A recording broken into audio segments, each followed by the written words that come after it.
चलो, yes,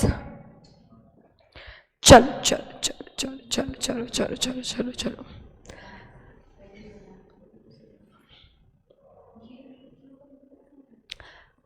good morning. कैसे हो आप लोग? बढ़िया, मस्त। Mister Omkar, how are you? एकदम बढ़िया। ओमकार, नींद में लग रहे हो आप काफी। नेता याद है, अच्छे से याद है मुझे। मोहसिन नालायक, यहाँ क्यों नहीं आया? कौन से शैम्पू से हेयर वॉश करते हो आप? वाह वाह, मतलब it this is what I was expecting at this point of time. एक को नहीं मारो, एक को नहीं मारो, एक को नहीं मारो, को नहीं मारो। चलो मैम, मेरे मार्क्स क्या है? बिकॉज ग्रुप में सेंड नहीं किया था। मोहसिन, आपका मैंने आपका चैट देखा, मुझे चैट में नहीं मिला, आप मुझे वापस शेयर करो। मैंने कल आपका चैट देखा, मुझे चैट में मिला ही नहीं, आप वापस शेयर करो मुझे, ठीक है? चलो, बाकी सबके पेपर्स चेक हो गए? यस।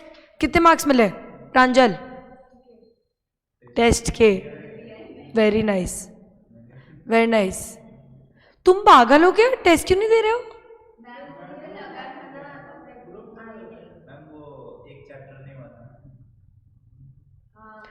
अगर कल टेस्ट नहीं दिया है तो मंडे से मैं गायब कर दूंगी तुम लोगों को।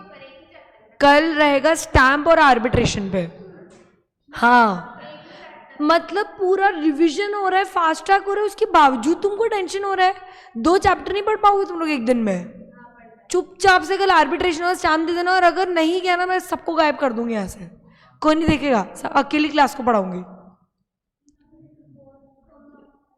कितने आए? हाँ, बहुत कम, मतलब 0, -2, -4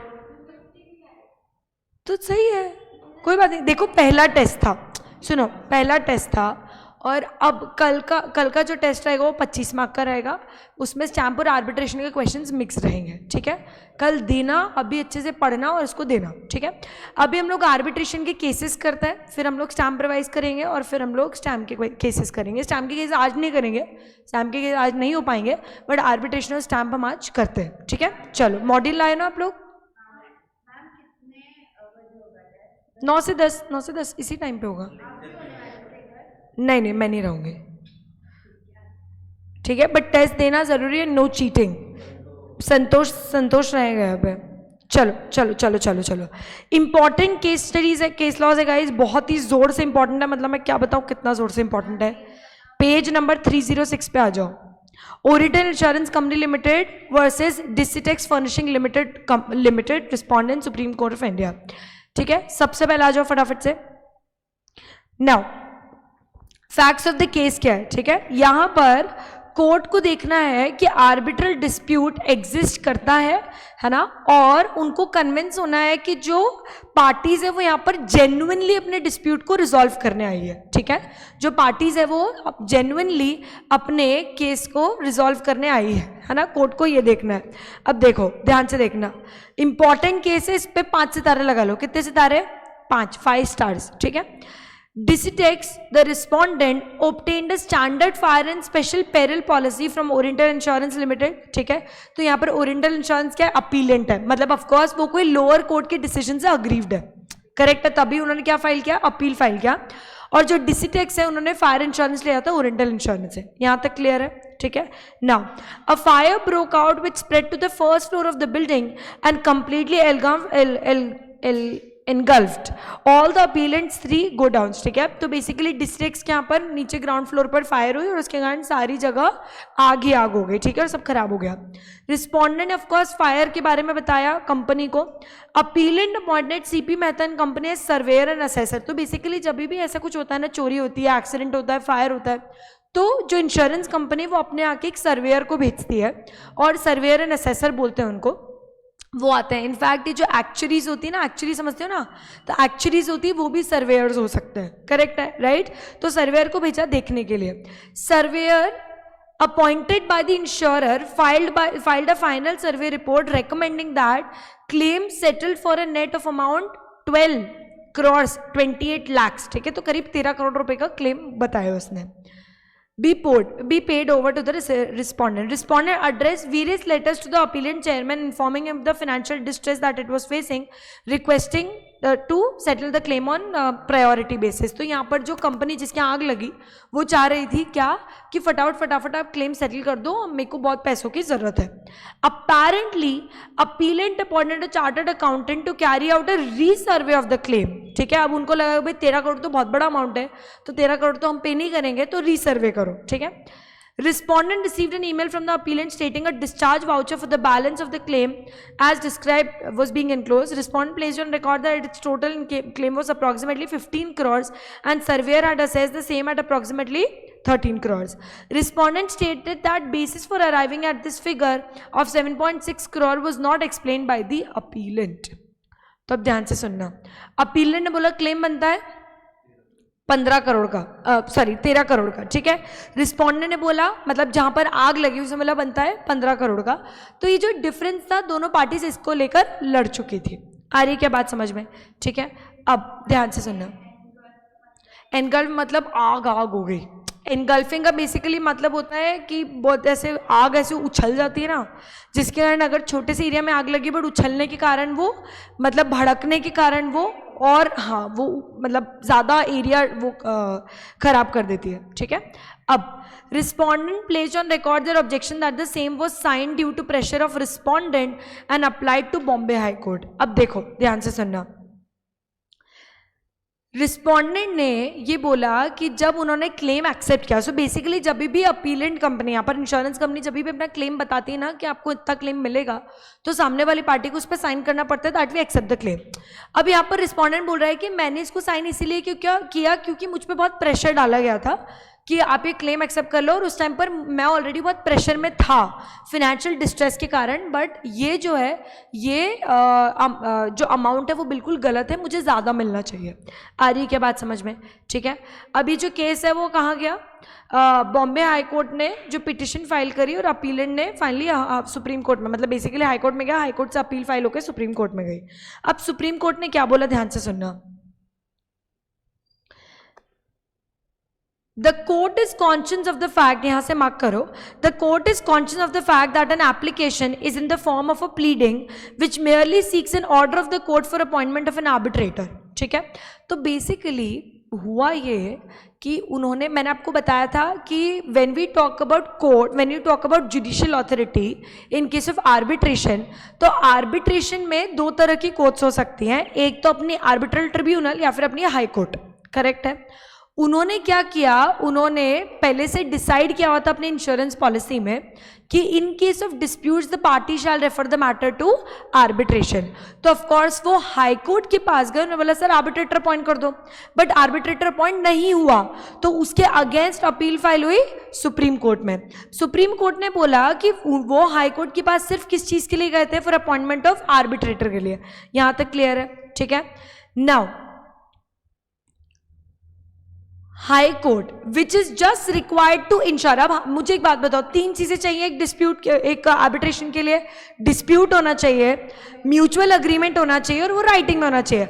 अगर हाई कोर्ट इसको लेकर श्योर हो चुकी है कि हाँ भाई डिस्प्यूट था, हाई कोर्ट इस चीज को लेकर श्योर हो चुकी है कि हाँ भाई डिस्प्यूट था, तो do you think high court को और भी कुछ चेक करना चाहिए for the appointment of arbitrator? नहीं. तो सुप्रीम कोर्ट ने ये बोला कि अगर हाई कोर्ट के पास कोई भी आर्बिट्रेशन की एप्लीकेशन लेके जाता है तो हाई कोर्ट को क्या देखना है कि डिस्प्यूट है. हाई कोर्ट को कन्विंस होना है कि वो जेन्युइन केस है, कोई कोर्जन का केस नहीं है. It cannot be too particular about the nature of the plea which necessarily has to be made for substantive proceeding. Now when this is substantive proceeding, it basically means suits. तो बोल रहे हैं कि आपको इतना ज़्यादा डिटेल में नहीं जाना है, आपको इतना ज़्यादा डिटेल में नहीं जाना है कि अरे ये जो झगड़ा है ये बहुत ही बड़े नेचर का है, तो इसको तो सूट से सॉल्व करना चाहिए कि सिविल प्रोसीडिंग होनी चाहिए, आर्बिट्रेशन नहीं होना चाहिए. ऐसा हाई कोर्ट को इन सब में पढ़ना ही नहीं है. समझ में आया क्या सबको? बहुत अच्छे से, ठीक है। तो सुप्रीम कोर्ट ने ये बोला कि हाई कोर्ट का जो जजमेंट था, क्या जजमेंट था? कि आर्बिट्रेशन से ये केस सॉल्व नहीं होगा, ये जजमेंट ही गलत था। और इसीलिए सुप्रीम कोर्ट ने क्या बोला कि भाई ये जो केस है वो आर्बिट्रेशन से सॉल्व होगा, ठीक है। तो हमने इसका डिसीजन क्या पढ़ा? बेसिकली केस ये हुआ कि दो पार्टीज है, अब वो पार्टीज किसी भी चीज के झगड़े में पड़ गए। बेसिकली इंश्योरेंस कंपनी है, उसको क्लेम का आया, उन्होंने क्लेम का अमाउंट बताया, जो सामने वाली पार्टी, जो अग्रीव्ड पार्टी, उस क्लेम से खुश नहीं थी, ठीक है। अब दोनों में झगड़ा हुआ, दोनों ने जो केस है वो हाई कोर्ट में फाइल किया फॉर आर्बिट्रेशन, ठीक है। मतलब ऑफ कोर्स तीन चीजें हो गई, डिस्प्यूट भी हो गया, म्यूचुअल एग्रीमेंट भी हो गया, राइटिंग में भी हो गया कि आर्बिट्रेशन से हमें सॉल्व करना है। हाई कोर्ट के पास वो अप्लाई कर सकते हैं कि हमें आर्बिट्रेटर अपॉइंट करके दो, ट्रिब्यूनल के पास भी जा सकते हो, हाई कोर्ट के पास भी जा सकते हो। हाई कोर्ट ने बोला कि ये केस ऐसा था कि सब्सटैंटिव नेचर का था और इसीलिए ये जो केस है ये किसको सॉल्व करना चाहिए था? एक सब्सटैंटिव प्रोसीडिंग के थ्रू सॉल्व होना चाहिए था, विच इज सिविल सूट्स। तो basically high court said that arbitrator should not be appointed in this case. Correct है, राइट? तो ऑफ कोर्स इससे अग्रीव होकर जो ओरिएंटल इंश्योरेंस कंपनी है वो कहां गई? सुप्रीम कोर्ट के पास। आ रही क्या बात समझ में? ठीक है, यस, पढ़े आगे। अब हाँ, नहीं, अब सुनो हुआ क्या इस केस में? सुनो, मैं वही बता रही हूँ, ध्यान से सुनना। हुआ यहाँ पर ये, ध्यान से सुनना, हुआ यहाँ पर ये कि जो कंपनी अपनी कौन सी, डिसिटेक्स कौन है यहाँ पे? रिस्पोंडेंट। डिसिटेक्स कौन है यहाँ पे? रिस्पोंडेंट, ठीक है। ओरिएंटल इंश्योरेंस क्या है यहाँ पर? अपीलेंट। करेक्ट है, राइट? अब देखो ध्यान से सुनना, Bombay high court has allowed the application under section 11 subsection 6, ठीक है। तो सबसे पहले मैं आपको इसका पूरा एक डिटेल में बताती हूँ। बेसिकली केस बहुत ही छोटा सा लिखा हुआ है, ठीक है, ये बहुत ही छोटा सा, इसका मैं आपको बताती हूँ हुआ क्या था। बहुत ही लीडिंग केस है ये। तो रियलिटी में ये हुआ था कि पहले हाई कोर्ट ने आर्बिट्रेशन के एप्लीकेशन को रिजेक्ट कर दिया, ठीक है, एप्लीकेशन रिजेक्ट हो गई थी, है ना। उसके बाद वापस से पार्टीज गई हाई कोर्ट के पास, ठीक है, रिजेक्ट हो गई, तो रिजेक्शन की अगेंस्ट आप वापस से जा सकते हो। तो इनिशियली क्या होता ना कि पार्टीज ओरली गई थी हाई कोर्ट के पास और ओरली हाई कोर्ट ने बोला कि भाई it has to be in writing, तो उस पर एप्लीकेशन रिजेक्ट हो गई। उसके बाद पार्टीज वापस गए हाई कोर्ट के पास ये बोलते हुए कि सर आप क्या करो ना, आप इस एप्लीकेशन को अब अलाउ कर दो और आप हमारे लिए आर्बिट्रेटर अपॉइंट करके दे दो, ठीक है। तो हाई कोर्ट ने क्या किया, हाई कोर्ट ने आर्बिट्रेटर अपॉइंट करके दे दिया, ठीक है। यहाँ पर जो ओरिएंटल इंश्योरेंस है वो आर्बिट्रेटर चाहती ही नहीं थी। क्यों नहीं चाहती थी आर्बिट्रेटर? क्योंकि ओरिएंटल इंश्योरेंस ने बोला कि हमारा क्लेम सही है, हमको इस मैटर में आगे बढ़ना ही नहीं है, करेक्ट है। तो बेसिकली झगड़ा हुआ, आर्बिट्रेशन से पहले उन्होंने ओरली अग्री किया और ओरली अग्री करके हाई कोर्ट के पास चले गए, हाई कोर्ट ने रिजेक्ट कर दिया। उसके बाद क्या हुआ, उन्होंने एक रिटन अग्रीमेंट किया, ठीक है, और रिटन अग्रीमेंट करने के बाद वो वापस हाई कोर्ट में गए। हाई कोर्ट ने पहले ये डिसीजन सुनाया कि भाई there is a substantive procedure, it's a substantive case, substantive मतलब मेजर केस है, तो इसीलिए सिविल प्रोसीडिंग से सॉल्व होना चाहिए। बट यहाँ पर रिस्पोंडेंट ने बोला कि नहीं सर, हम आर्बिट्रेशन के लिए अग्री कर चुके हैं, तो according to section 11 we have the right to appoint the arbitrator. आ रही बात समझ में? बहुत अच्छे से, ठीक है। तो फिर हाई कोर्ट ने आर्बिट्रेटर अपॉइंट कर दिया। अब पहले रिजेक्शन हुआ, फिर बाद में पार्टीज की दलीलें हुई और फिर हाई कोर्ट ने आर्बिट्रेटर अपॉइंट कर दिया। तो फिर जो हमारा ओरिएंटल इंश्योरेंस है, द अपीलेंट, वो गया सुप्रीम कोर्ट के पास कि आर्बिट्रेटर होना ही नहीं चाहिए था, सब कुछ सही है, आर्बिट्रेटर तो होना ही नहीं चाहिए था। तो फिर उसको एक्सप्लेन करने के लिए सुप्रीम कोर्ट ने बोला कि हाई कोर्ट को इतना कुछ देखना ही नहीं है, हाई कोर्ट ने जो आर्बिट्रेटर अपॉइंट किया वो डिसीजन एकदम सही था, हाई कोर्ट को इतना सब देखना ही नहीं कि मैटर सब्सटैंटिव है नहीं है, सब्सटैंटिव है नहीं है, नहीं देखना है। इसीलिए सुप्रीम कोर्ट ने क्या किया, उस ओरिएंटल इंश्योरेंस की अपील को डिसमिस कर दिया और हाई कोर्ट के डिसीजन को अपहेल्ड किया, which was appointment of arbitrator. समझ में आया क्या सबको?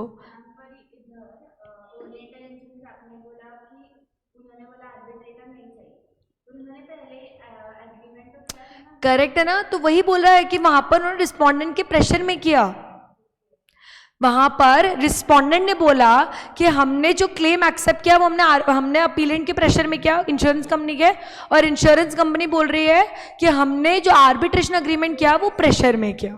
समझ में आ रही बात? तो वो basically they were trying to challenge the appointment of arbitrator in the high court. Who? The appellate.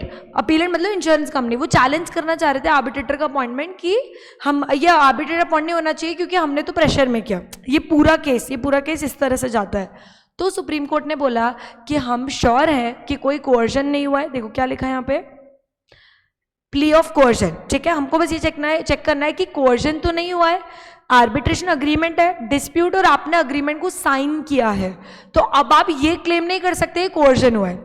ऐसे तो मैं किसी को भी जाके मैं बोल दूं नितिन ने कोर्जन किया, नितिन ने यहाँ पे गन रख दी थी और मेरे को पढ़ाना पड़ा, ऐसा तो नहीं हो सकता ना।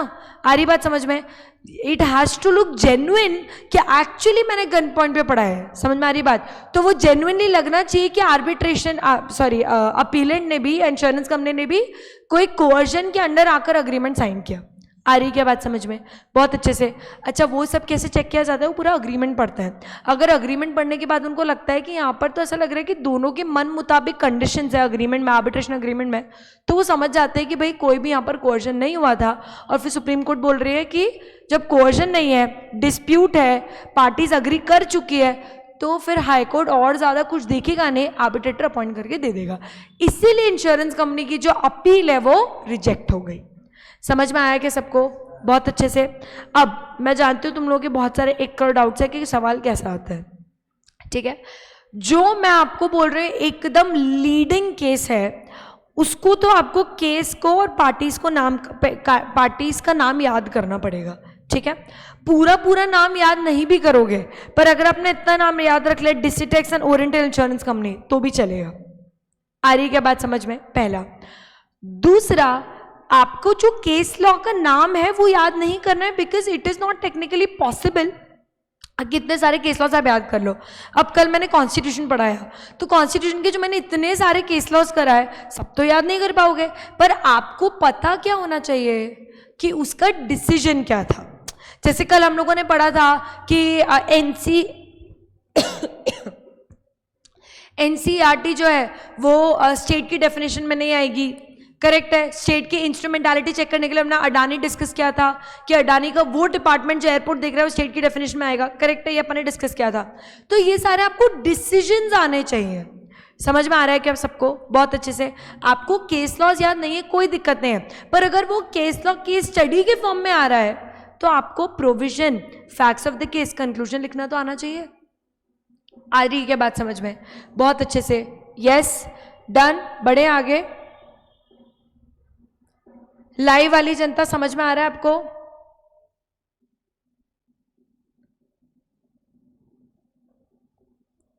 ठीक है, चलो एक बार लास्ट टाइम आपको केस बताती हूं। मैंने इंश्योरेंस कराया है ना, मेरे आग लग गई, तो मैं केस लेके गई हाई कोर्ट के पास फॉर अपॉइंटमेंट ऑफ आर्बिट्रेटर। ठीक है, बेसिकली अगर अपन इसको नटशल में देखें तो हाई कोर्ट ने आर्बिट्रेटर अपॉइंट कर दिया। ठीक है, पहले रिजेक्ट किया बट बाद में अपॉइंट कर दिया, है ना। तो जो इंश्योरेंस कंपनी उसने as an appellant appeal file कर दी सुप्रीम कोर्ट में कि आर्बिट्रेटर अपॉइंट होना ही नहीं चाहिए था। तो फिर सुप्रीम कोर्ट ने बोला कि भाई जब केस जेन्युइन है, कोर्जन से नहीं हुआ है, सब चीजें एकदम सही लग रही है, डिस्प्यूट है, अग्रीमेंट है, तो क्यों नहीं होना चाहिए था आर्बिट्रेटर अपॉइंटमेंट। तो हाई कोर्ट ने एकदम सही किया है, आर्बिट्रेटर अपॉइंट होना चाहिए था। आ रही है क्या बात समझ में?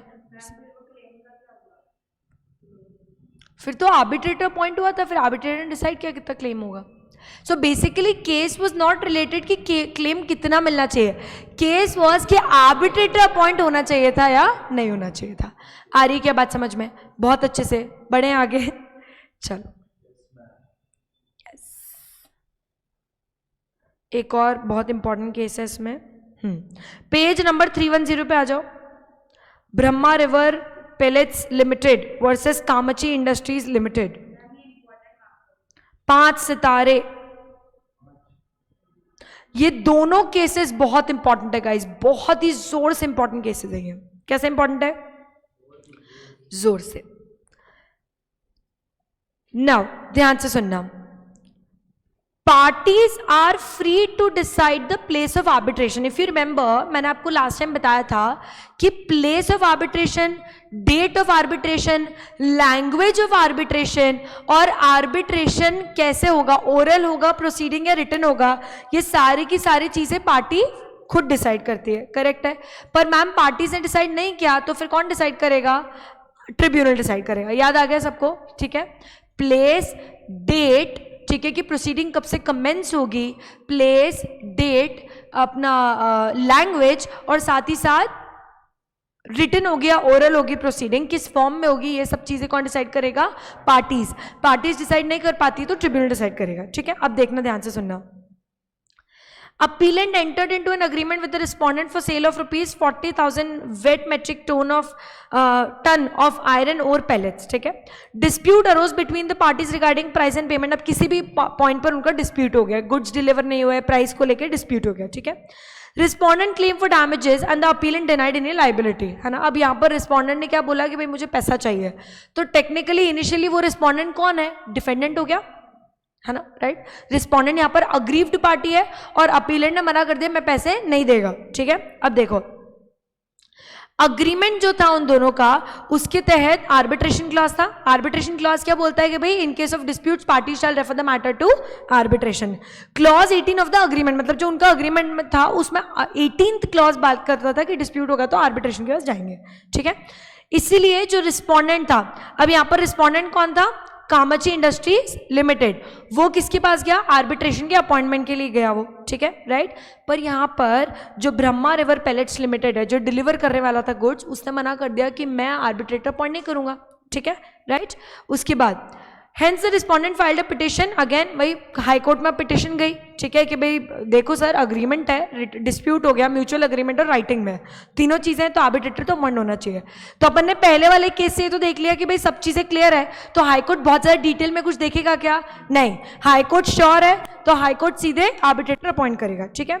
उसके बाद अपीलेंट कंटेस्टेड द पिटिशन. अब ध्यान से सुनना. अब अपीलेंट ने इस पिटिशन को कंटेस्ट किया कि मद्रास हाईकोर्ट के पास तो जुरिस्डिक्शन ही नहीं है, as the parties have agreed that seat of arbitration would be in Bhubaneswar. ध्यान से सुनना, अब जो होने वाला है यहाँ पे, लाइव वाली जनता ध्यान से सुनना. तो सीन ऐसा हुआ ना कि पहले तो दोनों में झगड़ा हो गया. ठीक है. अब ये जो हमारा रिस्पोंडेंट है कामाची इंडस्ट्रीज जो है, वो गया मद्रास हाईकोर्ट के पास किस चीज़ के लिए? अपॉइंटमेंट ऑफ आर्बिट्रेटर के लिए. ठीक है. तो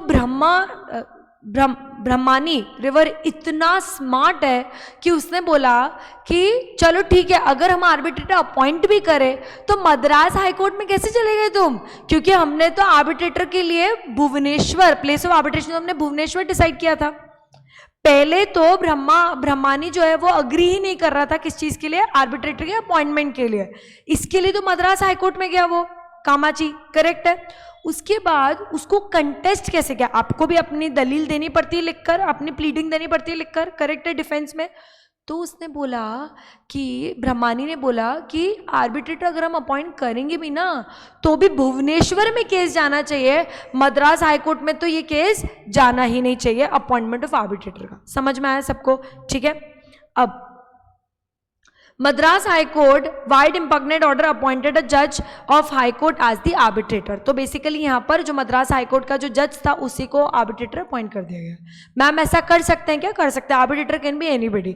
आर्बिट्रेटर अपॉइंट होने के लिए कोई भी पर्सन उसमें इन्वॉल्व हो सकता है. समझ में आ रही बात? अनलेस पार्टीज का खुद का कोई आर्बिट्रेटर हो. सबसे पहले आर्बिट्रेटर तो कोई था नहीं, है ना. पार्टीज ने डिस्प्यूट के लिए आर्बिट्रेशन के लिए अग्री किया था, तो सबसे पहले तो जो यहाँ पर अपीलेंट है हमारा, उसी को पैसा देना था और उसी ने आर्बिट्रेशन के लिए पहले तो मना कर दिया. तो इसीलिए जो हमारा रिस्पोंडेंट है कामाची, वो गया मद्रास हाईकोर्ट में कि सर देखो ना, हमने आर्बिट्रेशन के लिए एग्री किया और आर्बिट्रेशन के लिए मान ही नहीं रहा है. ठीक है. तो उसने अपने डिफेंस में क्या बोला ब्रह्मानी ने, अपीलेंट ने, कि मद्रास हाईकोर्ट के पास तो जुरिस्डिक्शन ही नहीं है, हमने तो भुवनेश्वर अग्री किया था for arbitration, place of arbitration. Correct है.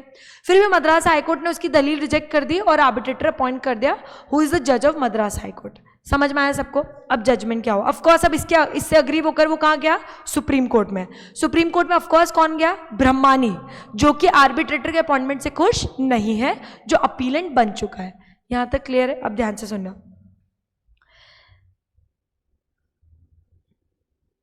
देखो, supreme court held that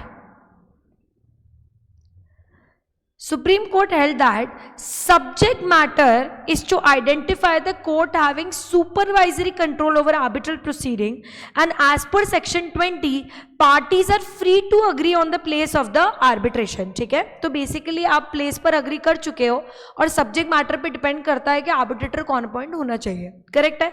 arbitrator कौन होगा, पर्सन, कि भाई कविता होगी या ओमकार होगा, वो सब्जेक्ट मैटर पे डिपेंड करता है, बट प्लेस जो है वो तो पार्टीज एग्री कर सकती है। समझ में आया? ठीक है। अब पार्टी ऑटोनॉमी मतलब स्वेच्छा, डिस्क्रिशन, स्व इच्छा, ठीक है, मर्जी।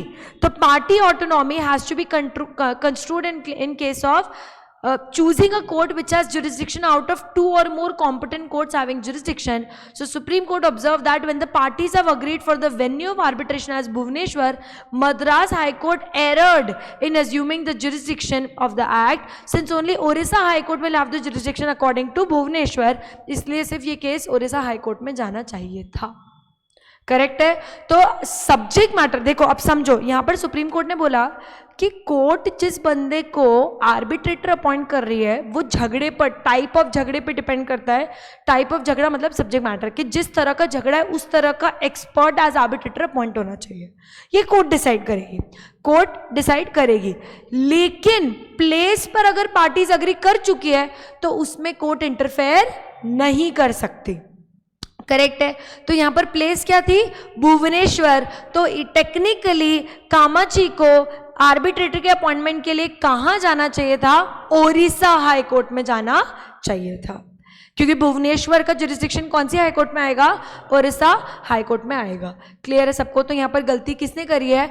मद्रास हाई कोर्ट ने। और ऑफकोर्स फिर ब्रह्मानी रिवर की जो अपील है वो एक्सेप्ट हो गई थी। आ रही क्या बात समझ में? किसी को इसमें कोई डाउट, समस्या, आपत्ति? बोलो ना।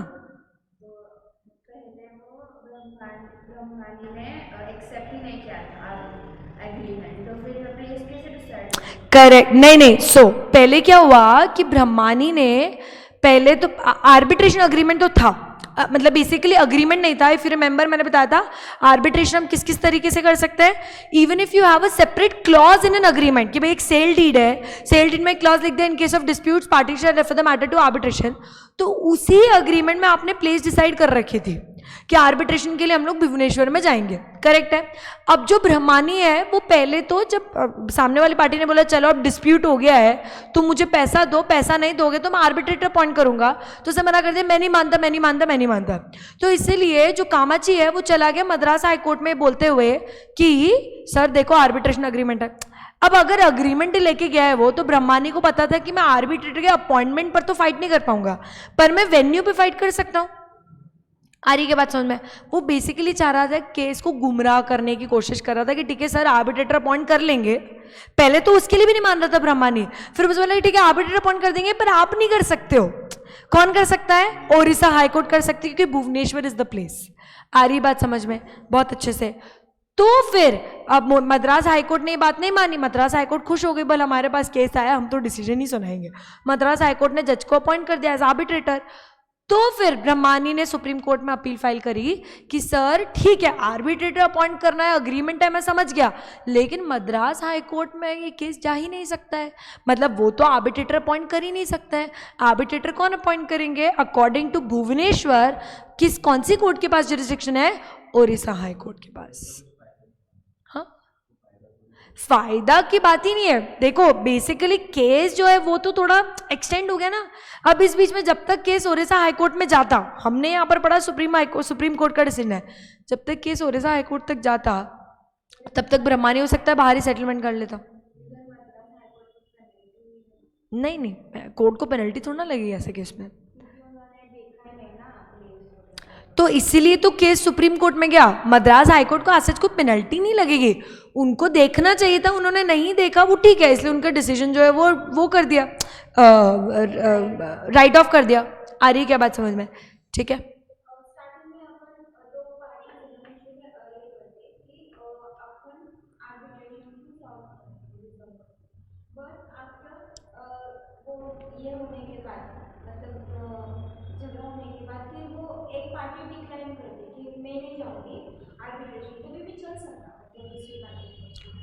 100% चल सकता है। देखो मैं आपको इसका एक क्रक्स बताती हूँ, ध्यान से सुनना।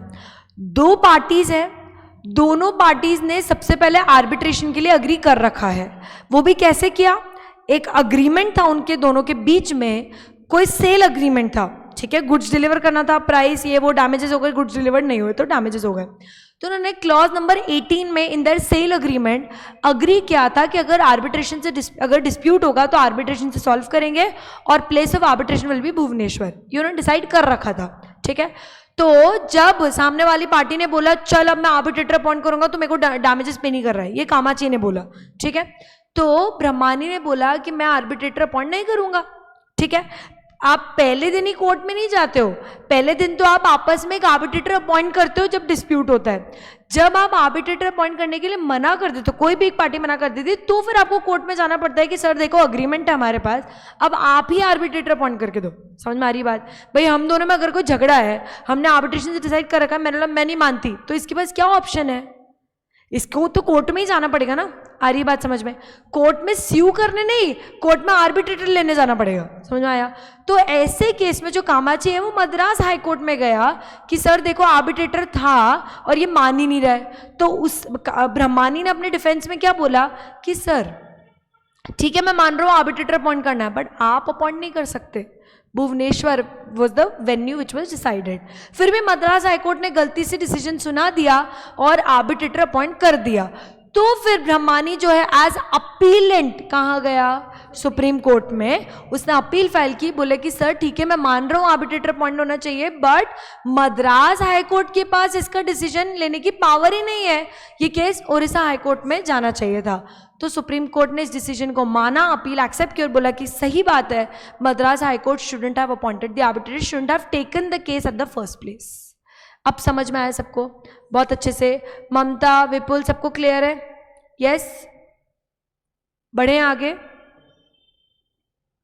चलो डन, ठीक है। ये दोनों सबसे इंपॉर्टेंट केसेस थे और यस डन, ठीक है। बस आर्बिट्रेशन के अगर आपने ये दो केसेस कर लिए ना, आपकी जिंदगी बन जाएगी, ठीक है। कौन कौन से? ब्रह्मानी वर्सेस कामाची और डिसिटेक्स वर्सेस ओरिएंटल इंश्योरेंस, ये दोनों अच्छे से करके जाना। क्लियर है? डन डनाडन डन, यस। चलो अब गाइस मैं लेक्चर ये वाला एंड कर रही हूँ और मैं वापस से नया लेक्चर स्टार्ट कर रही हूँ, क्योंकि हमारा केस स्टडी वाला लेक्चर था, अब मैं स्टैम्प के लिए वापस से लेक्चर स्टार्ट कर रही हूँ, ठीक है ना। लाइव वाली जनता आप लोग वापस ज्वाइन करो, इसको मैं एंड कर रही हूँ।